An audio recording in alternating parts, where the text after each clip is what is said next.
down.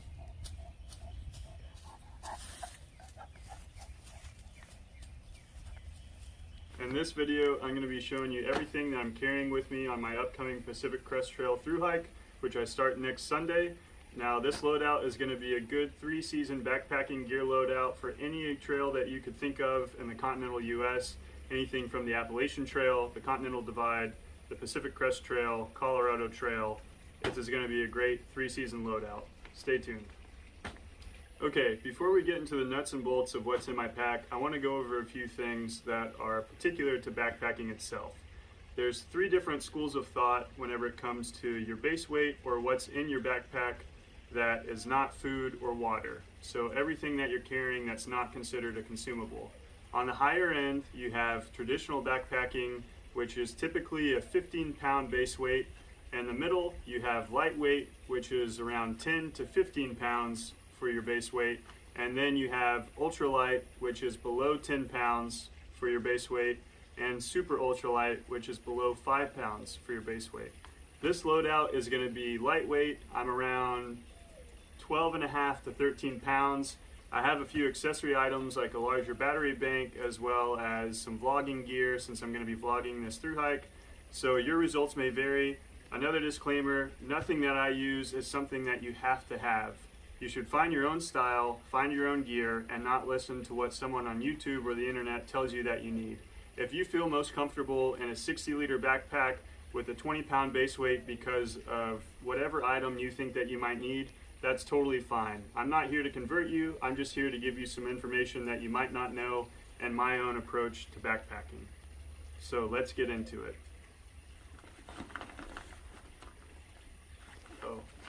Okay, so we're getting into it. So typically your gear is broken up into a couple different categories. You have your big 3, which is going to be your backpack itself, your sleep system, which is going to comprise of your quilt or sleeping bag, which I'll go over in a minute, the differences of those, your sleeping pad, and then finally your tent. So these 3 items are going to comprise the most quantity of your base weight. This video is just going to be an unloading as opposed to going through those different categories, so I'll kind of explain as we go. So first and foremost, let's talk about the things that I keep on the outside of my pack. So my wife and I are going to be splitting the weight of our tent. We have the X-Mid 2-person by Dan Durson and Drop.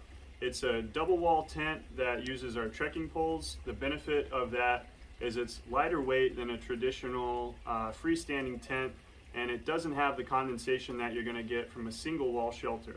I'm going to be making a video that explains the 3 different types of tents that I just mentioned so that you have a little bit more background info, but for the sake of this video, I'm just going to go through what's in front of me right here. So the Dan Durson 2-person, I'll put the weights to everything in the video as well, as I don't have them off the top of my head, and I'll include the lighter pack link in the description below. So tent stakes, this one takes 8 tent stakes, I believe, and we have a mix of the shepherd's hooks and the mini groundhogs. These are just lighter weight, they're still going to get the job done. So that's our tent and the stakes. On the outside, I always keep my rain jacket. This is a Frog Togs rain jacket. It's about $20 for the top and bottom set at Walmart. For me, in my experience, I Thru-hiked the Appalachian Trail in 2018. There's a lot of rain there. This is all that I carried. For any other jacket, it's going to wet out. It doesn't really matter. To me personally, I don't see the benefit of spending $200, $250 on a high-tech jacket whenever the breathability of it is just going to make me end up sweating out and I'm going to get wet anyways. So Frog Togs all the way. It's super lightweight as well. Next, I have my poop kit. So I got my trowel. You should carry a trowel. This is a great opportunity to plug Leave No Trace. We've got toilet paper to wipe the butt. True Leave No Trace would be packing out the TP. Places like the Appalachian Trail, you can bury the TP because it'll degrade over time.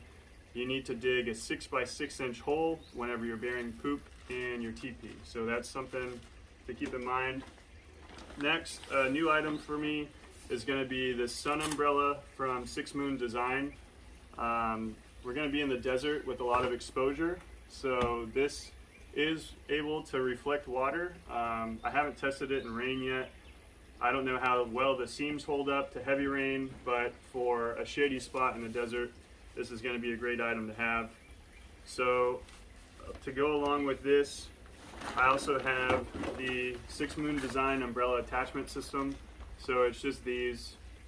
You can order it on their website. I'll put everything in the description below, but basically I just put my umbrella through there.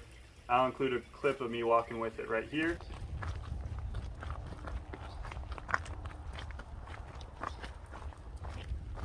Kit. So I'm stoveless. I just rehydrate dehydrated meals. If you saw my backpacking food video, you know what I'm talking about. If you don't, check that out. Basically, you know, I don't have a stove. I don't like cooking on the trail. I just have a bamboo spoon and a plastic jar. I put dehydrated food in the jar. I put in water. I close it up. I shake it up, and then I wait, and then I eat it. So that's pretty easy. Another new item for me is the Katadyn Be Free water filter. I like the concept of this. We'll see how well it does in the field. I used a Sawyer squeeze on the Appalachian Trail. That one worked perfectly well. I just wanted to try out something new. This one's a little bit lighter. It's a 1 liter carrying capacity, so I don't have to have a smart water bottle with it, but I'm a little concerned about the rigidity of it and how annoying that will be for me. As well, I've got a face mask, also a fanny pack. I don't like having stuff in my hip belt pockets too much because it presses on my hips a lot more. So usually I'll just carry things in here, and like my phone, it's pretty easy. And then the bag itself, this is a Hyperlight Mountain Gear Wind Rider 2400. I believe it's a 40 liter carrying capacity. It's made of Dyneema Cuban fiber, so it's the same thing that they make competition sailboat sails out of.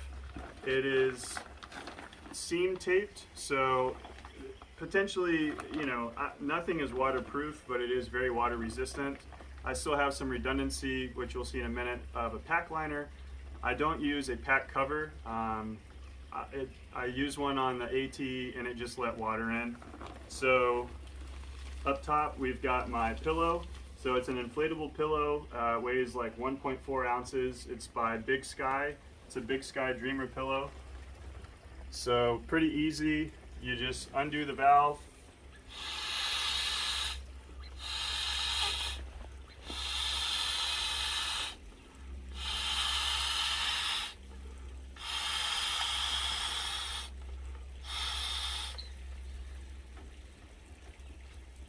You gotta tongue it, you gotta seal it. So that's the pillow. It's one of the lightest and tallest. I'm 6'3", so my shoulder to head gap is kind of big. So other things haven't worked very well. So looking forward to using this. I've used it on the Colorado Trail. I've got a Montbell buff, or sorry, not a buff, but a bandana. You know, keeping the aesthetic going. I bought it from the only Montbell brick and mortar store in the U.S., Boulder, Colorado, baby. So, you know, it's just gonna be handy in the desert if I want to go protect from dirt, whatever.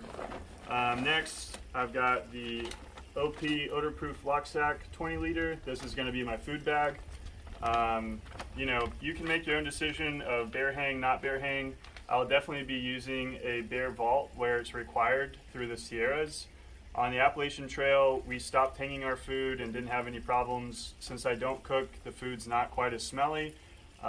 So again, that's at your discretion. Andrew Skirka is a good resource to get a more informed opinion on that. And again, like I said, nothing that I tell you is something that you need to live by. It's just something that I do. Next, I've got my platypus bottles. So these are 2 liter. So I'll have about 6 liters of water carrying capacity in the desert. And then we've got my ditty bag. So I've got sunscreen in here. I've got contact solution. I don't have it in my backpack, but I will be carrying my glasses in my glasses case. So stick sunscreen for the desert. I've got some backup water filtration tabs just in case we find a dead animal in our water source and just the Catadine isn't going to cut it. First aid kit that I need to refill, just some Advil and Imodium, nothing too crazy. The Kulo Clean, which is a new item for me. This is essentially a backcountry bidet. So you would attach it to the top of the smart water bottle, flip it upside down and squirt, and then it cleans your butt. Pretty self-explanatory with that one. I don't know how much I'll use it in the desert just because we want to conserve water. Just a really basic CVS travel toothbrush. Like I said, I wear contacts, so I've got contact solution, toothpaste. I've got some SPF lip balm, which I'll actually probably carry in my fanny pack. And then some earplugs in case my wife snores. I've got a small fold-out knife, a small pair of tweezers, and finally some dental floss for a sewing kit, or if I get something caught in my teeth that I can't get out. Next up, we have my electronics bag. So this is kind of hefty. First up, definitely a luxury item, is this gimbal. It's a DJI Osmo 4. My friend Steve got it for me. I'm trying to do a more cinematic edit of our PCT Thru-Hike, so whenever I get ready to do all those like panning mountain shots, this will come in handy. It is a pound, it's overkill. We're gonna see how it goes, but I'll link Steve's channel. He's the one that kind of inspired me to do this whole vlogging thing anyways, so I'm gonna be carrying that for the time being. Next, I've got Black Diamond, I think it's the Spot. It's 350 lumens. I can't see shit at night, and I get terrified if my wife gets too far ahead of me, like something bad. So I've got a big bulky headlamp. I didn't want to go with a rechargeable like the NU25 that a lot of people have probably mentioned in their gear list. This has a lot of battery to it, but the night hiking that we do and having all the electronics that I've got with vlogging and stuff like that, I just didn't want to use the extra rechargeable battery. I've got some straps for my quilt. I'll demonstrate that in another video, but essentially I don't use a traditional sleeping bag. I use a quilt, which I'll show you in a bit, and kind of explain what that means. So these are just some basic headphones. I've got the Anchor 20,000 milliamp battery, rechargeable battery. This is just for vlogging. We can plug our devices in, charge it in town. And then I've got an additional SD card as well as an SD card reader. The phone that I'm going to be using, which my wife is filming me with right now, is going to be the Samsung S21. And with new technology, apparently you can't have replaceable SD cards, so I have to use this. I've got a patch repair kit for our inflatable pad. I've got a compass, a charger, cable, as well as the Aki 2-port charger. It's like 1 ounce. It's the lightest charging port that you can get. And then I'll also have my phone cord. And then I've also got just a small tripod setup that my wife is using right now. I'll link her channel. We're both going to be kind of documenting. We met on the Appalachian Trail in 2018, hiked the whole way, and we just got married like a month ago. February. So it's going to be a couple's hike. My spare socks and my hiking socks are going to be the Darn Tough. Everybody uses them. They're kind of tried and true. I know that they're not going to last me the entire trail. I think I went through 5 pairs on the AT, but they're comfortable, they're cushioned well, and they have the lifetime warranty. I've got a bug head net for the mosquitoes. I've got fleece gloves. You want fleece or wool as opposed to cotton, just because it's going to keep you warm whenever you're still wet. I've got a buff that I carried with me on the Appalachian Trail. Pretty basic, no frills to it, just a neck gaiter. And then I've got the Enlighten equipment. They're the wind pants. I can't think of the name. of them right now. They're not the Houdini, that's the Montbell or the Patagonia. I don't know. They're just trash bags, glorified trash bags pretty much. So I'll link those in the description. And then I've got some Patagonia leggings. I don't know the weight of these. They're just leggings, you know. I'll use these for sleep. I don't really hike in pants. I prefer to hike in shorts. I've got a synthetic puffy jacket. I'll do a video on synthetic versus down. So essentially, this is also the Enlighten Equipment Torrid Apex. So it's a synthetic Apex material. The benefit of synthetic versus a down is I can hike in this, it can get wet, and it will still keep me warm. The way that down works is it has to loft. It traps air as a means of insulation. And if your down gets sweaty or wet, it can't loft, it can't expand, and it doesn't trap air as efficiently. So this is a new item for a major trail. I used it for like 200 miles on the Colorado Trail, and I like it. I had the Mountain Hardwear Ghost Whisperer on the Appalachian Trail, and I was kind of let down by its warmth. It's got a lot more seam lines, so whenever you're looking at a down jacket, if it has a lot of baffles in it, those are just basically failure marks where air can pass through. So if you're getting a down jacket, you want it to have larger baffles, whereas something like that synthetic jacket, it has no baffles, it's just all one piece, so it's not as, doesn't have as much airflow. So here's my quilt, but the fleece that I'm going to be taking is so part of my layering system, again, I'll do a video on layering systems so you kind of have an understanding of where my mindset is with my gear. I've got Melanzana microgrid fleece. I use this on the Appalachian Trail. It's a hot commodity in trail world and normal world. They only sell them at the Leadville store in Colorado. I got mine before they did the exclusivity of it, so you know, you don't have to have this. Some comparable products are the Fayette Chill or the Light Heart Gear microgrid fleece.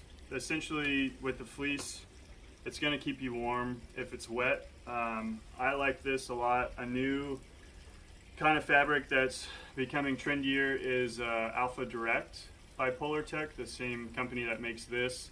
It's a little bit more lightweight, a little bit more modular, but this one, you know, I can rely on it, so that's what I'm taking. It's proven itself on multiple hikes. And then I've got my quilt. So this is a Catabatic Flex 30. I like a Flex series as opposed to a sewn foot box just because it's a little bit more modular. So let's say, you know, it's not quite cold enough to have myself wrapped up in the quilt all the way. It's nice to be able to open it up like this. So I'm going to stand up real quick. So this is a quilt. So a quilt is not the same as a traditional sleeping bag, where a traditional sleeping bag would cover you, you know, 360 degrees. It's essentially a cocoon whenever you're inside it. A quilt, on the other hand, basically is just a sleeping bag without the back. So on a traditional sleeping bag, you know, it would go around you all the way like this, but since it's a down product, whenever you're laying on the back of it, it compresses it down and you've essentially just got extra fabric. So a quilt is lighter weight. This is 21 ounces, I believe. I'll put a comparison to a full-size sleeping bag that's also rated for 30 degrees so you can kind of see the weight difference.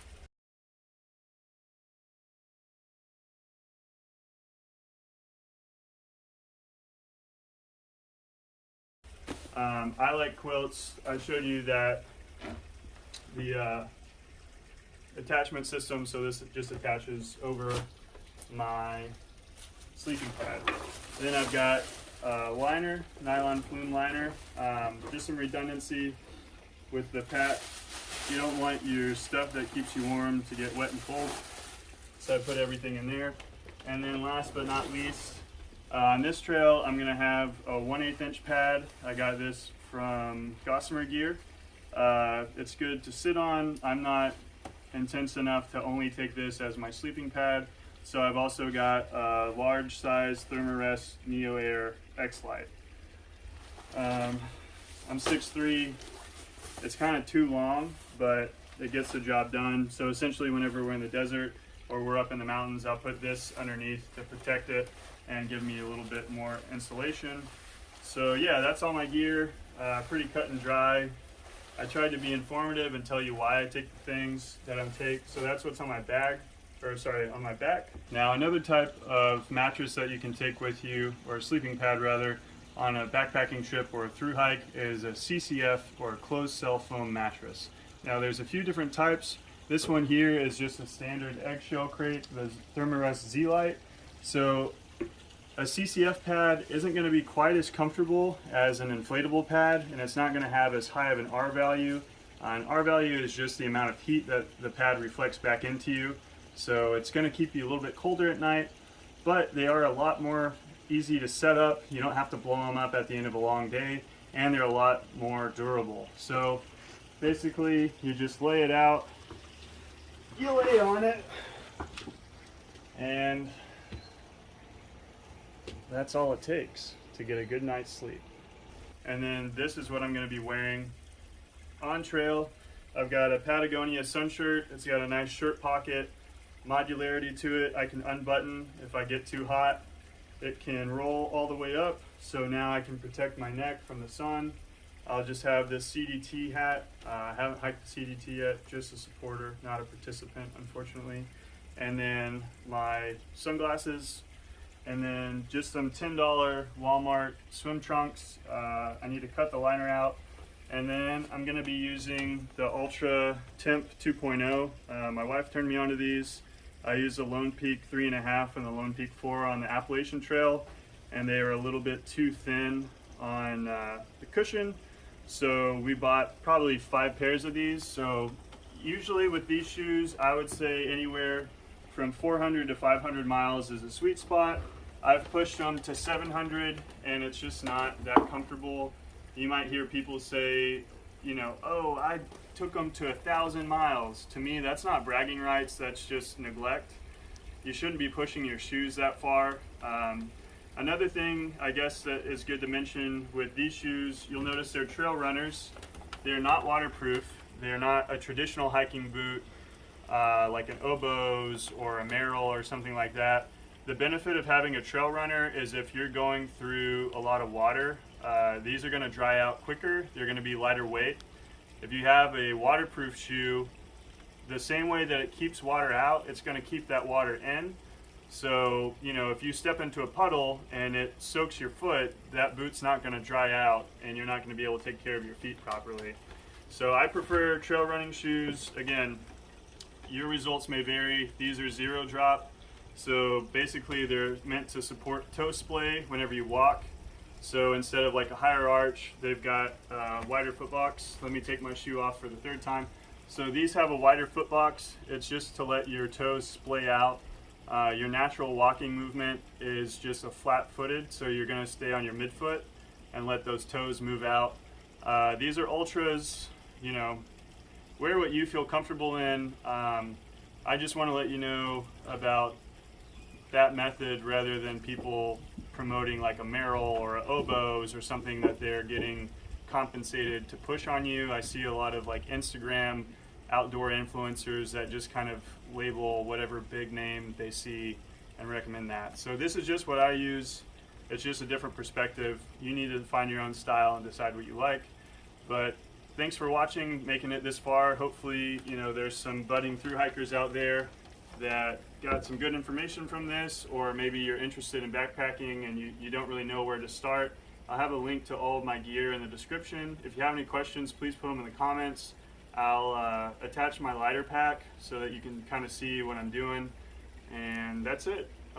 Stay tuned for more, and thanks for watching. I forgot to include these items, but this is the extra stuff that I'm going to be taking through the Sierras. I've got a Camp Corsa ice axe, some neoprene socks, some micro spikes, and a Bear Vault 500. The Bear Vault is required since we're going to go through mountain terrain. There's going to be more snow, hence the ice axe. the neoprene socks, which is like a wetsuit material, and then the micro spikes for extra traction.